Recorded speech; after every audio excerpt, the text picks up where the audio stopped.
Welcome to Risho Koseikai International of North America. Following is a reading of the book Guide to the Threefold Lotus Sutra by Nikkyo Niwano, founder of Risho Koseikai. Part 2. The Lotus Sutra of the Wondrous Dharma, Chapter 18. The Merits of Rejoicing. The theme of this chapter is stress upon the merit of first attendant joy, with a detailed explanation of it.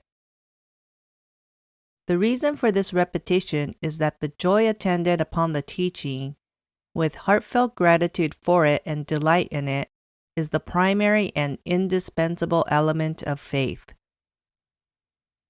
The chapter opens with a question from Maitreya about the happiness attendant upon hearing the sutra after Shakyamuni's extinction.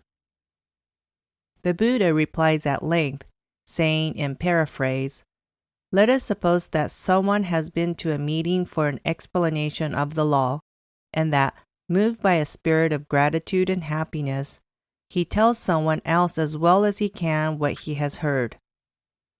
And let us suppose that the one he has told is equally moved by an attendant joy, and that he tells someone else. Then let us suppose that the process is repeated until the teaching reaches the 50th person, who likewise is moved to gratitude.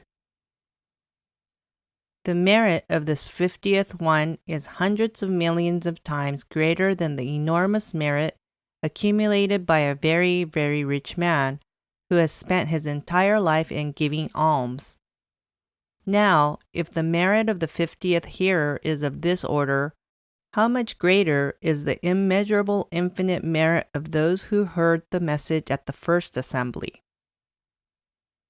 As we read this today, we can understand the great merit of the first hearers easily enough, for they are in an atmosphere of faith and are hearing the message from the mouth of a persuasive leader versed in the law. But when in the absence of a skillful speech or any atmosphere of faith, the word has passed from one layman to another and another to the 50th, then what is left of the message is only the bare bones.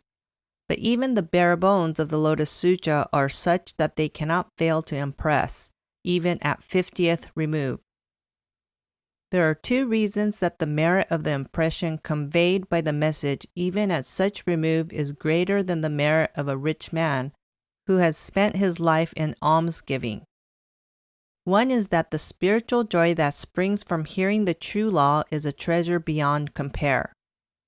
The other is that the joy developed as the message passes from one person to another becomes an infinite force. Returning once more to the text, we find the thought developed, quite apart from the attendant joy, of the enormous merit of even momentary presence at a sermon to hear the teaching of the Lotus Sutra, and of the still greater merit of urging others who come later to sit and hear and share a seat. The meaning of this is the importance of the tie, or matter of encounter, with the law. While it is true that we all have the Buddha nature, without some tie or encounter to awaken us to it, it is of no avail. And so initial contact with the teaching is a prime and necessary condition. It is for this reason that encounter is so worthy a thing, and that brings others to such an encounter is still more worthy. This chapter then teaches something of prime importance to the believer. Readiness first to respond with joy upon hearing the teaching, coupled then with a resulting desire to share that joy immediately with others, to preach the message of the Lotus Sutra, the smallest part which is filled with meaning. End of Part 2. The Lotus Sutra of the Wondrous Dharma, Chapter 18. The Merits of Rejoicing.